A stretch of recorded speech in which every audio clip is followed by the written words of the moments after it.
Nung nalinis na sa Esprit 1. Bawasan ng bigat. Mawala ng bigat. Hindi siya kinukulam. Lahat kasi ng ginamot sa'yo, puro ka kinulam, di ba?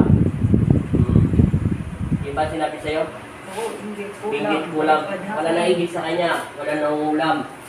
Elemento lang. Sulpo lang ang bahay nyo. Kaya tuloy na sa isip mo, laging ganyan ang Oo. bawa. Bakit gano'n ba kayo kayaman? Hindi, kahit hindi naman mahirap, kinukulam. Hindi siya kinukulam. Salamat. Huwag mo na tanggalin mo na sa isip yun. Nawalan siya ng balanse sa katawan. Kasi sa sobrang edad niya na. Ilan taon na ba kayo? O, 60 na. Siyempre, nanganak yan.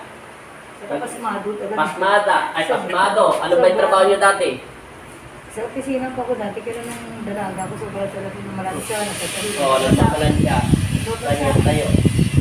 So, wala na siya ng balanse. Kasi kung kinukulan siya, kung sa payat nito, magiging tikling pa to. Kaya nga siguro. Magiging magiging butikin na siya. Kasi kumain eh. Nawala lang siya ng balanse. Pero pinilinis lang siya ng Diyos sa ano. Sabi ko sa dulo, hindi ako tumawala. Straight. Mawawala to sa pagdarasal mo sa aking ama. Relax lang.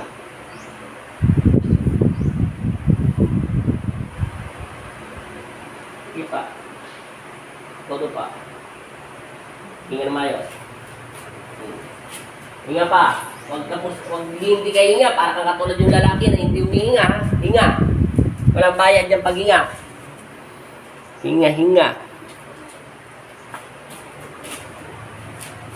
Relax.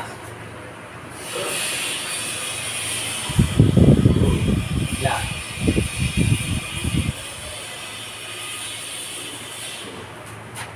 Ayun ito. Hinga ulit 3 beses. Inhale.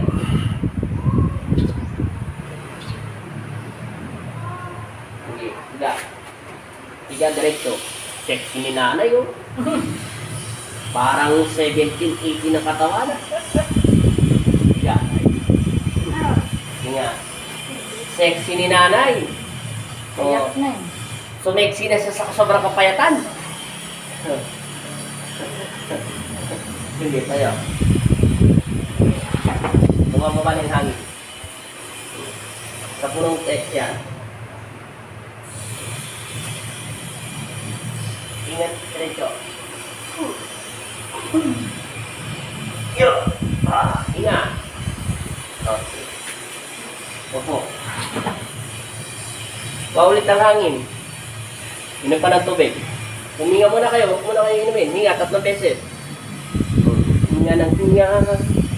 Hinga. Gumanda na yung aura ni nanay dito sa camera. Oh.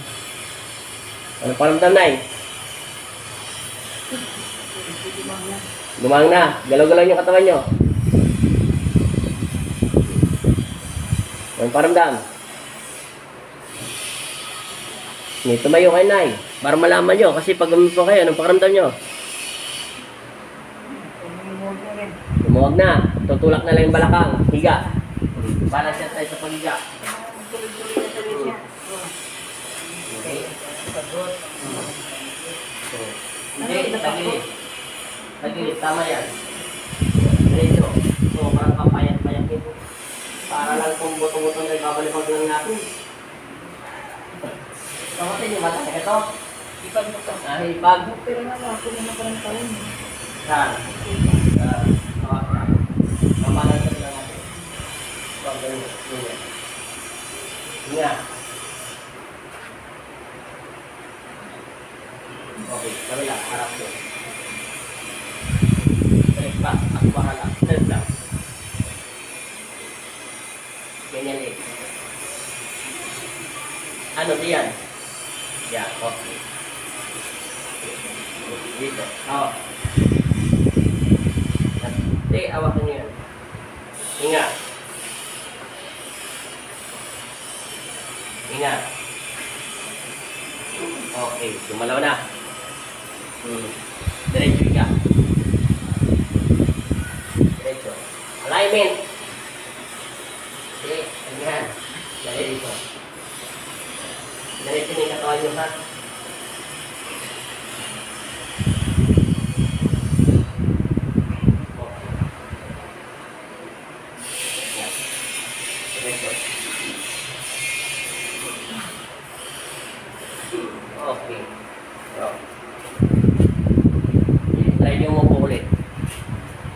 Hinga muna kayo na maayos. Inom pa kayo ng tubig. Para bumaba yung lagnat. 5 minutes lang natin kinuha. Ano pakiramdam niyo, Nay? Lakad kayo, Nay, para malaman natin.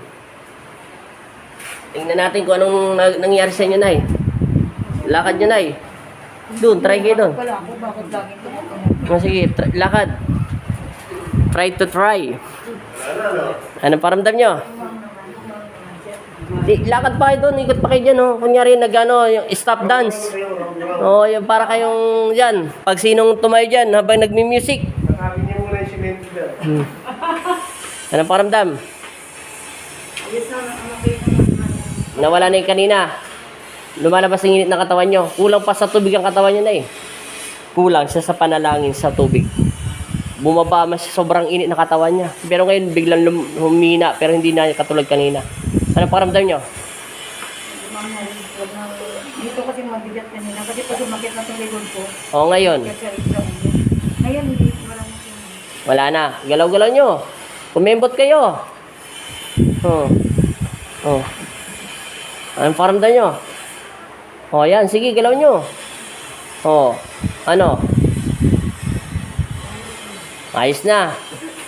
Wala na, tumatawa na yung hipag niya. Okay na, Nay. Salamat sa Diyos. Paalam na kayo. Alam na po, thank you ako. Salamat muna sa Panginoon Kristo. Jesus Nazareno. Salamat din po sa lahat ng mga nanonood. Thank you so much. Balance lang si Nanay at alignment. Kulang siya. At tinanggal ko na sa stress niya yung pagkukulang. Walang kumukulang sa kanya. Wala rin palipad na hangin. Na-stress daw siya. Salamat sa Diyos. Element lang sa loob ng bahay. Hindi may iwasan yun. Pero wala po akong gagawin. Wala. Okay lang. Walang pinapagawa sa inyo. Pinapainom ka lang daw niya ng tubig ng panalangin. Tapos mamaya, basbasan mo yung bahay mo ng holy water. Yan, gagawin yung panalangin mamaya. Thank you so much. Ako, mamaya, dadagdagan natin yung tubig yan. Thank you so much po sa lahat na nanonood. Thank you, thank you. God bless all. Thank you po ako. Thank you rin kayo. Thank you. Kay Mang Rolando, nagdala sa akin dito. Thank you daw. Salamat.